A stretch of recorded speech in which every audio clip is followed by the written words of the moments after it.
Você atua com casamento e união estável pode ser feito por procuração? Sim, nosso escritório auxilia aí com união estável e casamento e a nossa legislação, né, permite que seja feito por procuração. O cliente envia os dados pessoais, né, identidade, CPF, residência, qualificação completa, e a gente prepara a procuração e pode fazer, né, nas duas modalidades, a união estável ou o casamento. Por que é necessária a homologação de divórcio e outras sentenças estrangeiras no Supremo Tribunal Brasileiro? Essa é uma exigência da legislação, né? Toda sentença emitida fora do Brasil, para ter validade aqui no nosso país, ela precisa passar pelo Supremo, né? Então a gente tem realmente essa exigência da legislação. Como funciona o divórcio consensual sem bens a partilhar e filhos maiores de 18 anos? Segundo a nova legislação, né, é possível fazer isso de forma direta. Nosso escritório prepara esse divórcio e aí, com a assinatura dos cônjuges, que também pode ser por procuração, a gente faz o registro do divórcio. E como funciona o divórcio consensual com crianças menores de 18 anos? Esse com crianças menores de 18 anos não é possível fazer de forma direta, em virtude do Ministério Público ter, né, que ser ouvido.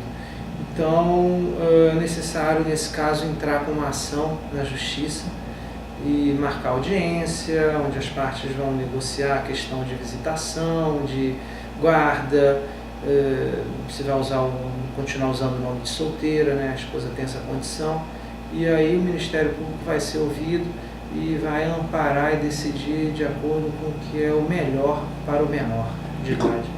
E como é que funciona a guarda dos filhos e a visitação no Brasil? A guarda dos filhos, né, hoje em dia vem acontecendo com frequência a guarda compartilhada, né, onde os pais têm os mesmos direitos e deveres em relação aos filhos, onde pode decidir sobre escola, a forma de educar, e inclusive também pode, se morarem na mesma cidade ou num bairro próximo, é possível que seja feito como passar uma semana na casa do pai, outra semana na casa da mãe. A questão aí das festas natalinas geralmente são alternados os anos, né? Um ano com o pai, outro ano com a mãe, e as férias também. Agora, nada impede que os pais façam um acordo, né, em relação a outras épocas e é feito dessa forma. O rompimento de uma união estável de fato ou de direito interfere na guarda dos filhos e a visitação no Brasil? Não, não interfere em absolutamente nada. Esses aí são casos que são decididos à parte. Como é que é considerada a guarda conjunta no Brasil quando o pai ou a mãe vivem em países diferentes? Acontece com bastante frequência, né? Nesse caso, o Ministério Público também tem que ser ouvido. Não é possível fazer uma guarda compartilhada, em virtude que não é possível, né, o pai e a mãe alternarem semanalmente a criança ou mensalmente, enfim. Então, decidido com quem fica a criança, né, geralmente é com a mãe, a não ser que ela use drogas, seja uma pessoa violenta, enfim, tem indícios de que não tenha capacidade para cuidar do filho, ficaria com o pai.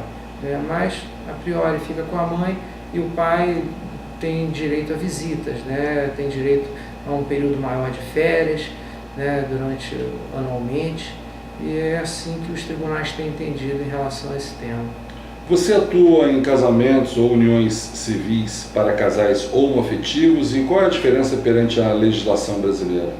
Sim, o nosso escritório auxilia casais homoafetivos e não existe nenhuma diferença entre casais heterossexuais. A legislação protege e, enfim, tem uma legislação muito semelhante em relação ao tema, não há nenhuma distinção.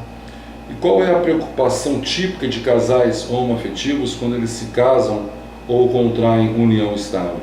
A maior preocupação é em relação à pensão, né, caso haja falecimento, né, em relação à questão da sucessão também, né, e às vezes plano de saúde, né, para que seja inserido como dependente, são as principais preocupações. E como funciona o divórcio de casais homoafetivos?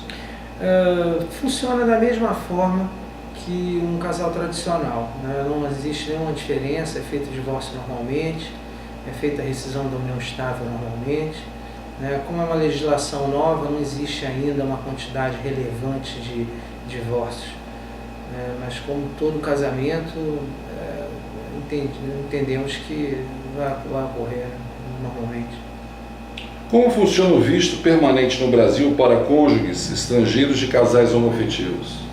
Também funciona da mesma forma. É possível um cônjuge homoafetivo aplicar visto permanente para o seu companheiro ou companheira, e a nossa legislação também não faz nenhuma distinção, trata da mesma forma, e o procedimento pode ser aplicado.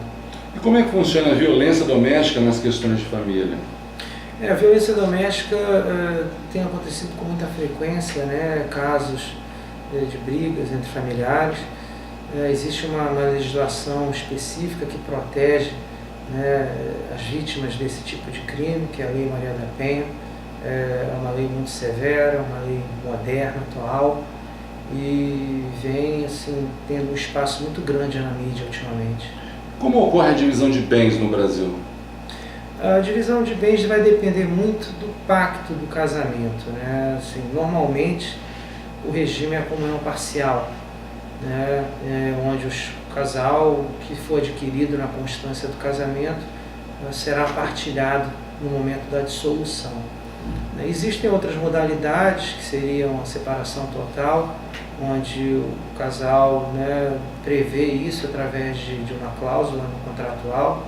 Pode ser feito o pacto antinupcial, é um documento que antecede o casamento, que já estipula ali como vão ser definidos os bens.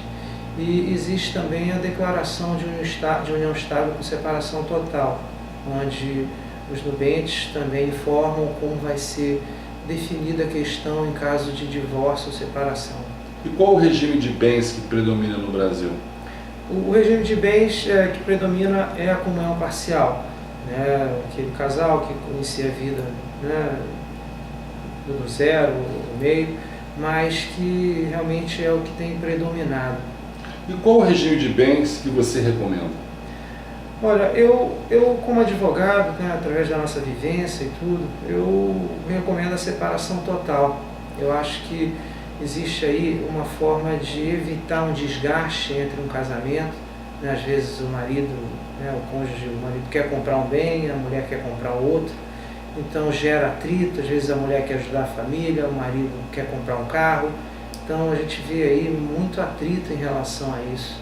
Então eu acho que quanto menos atrito tiver, possibilidade de atrito tiver, né, mais chances tem o casamento de dar certo.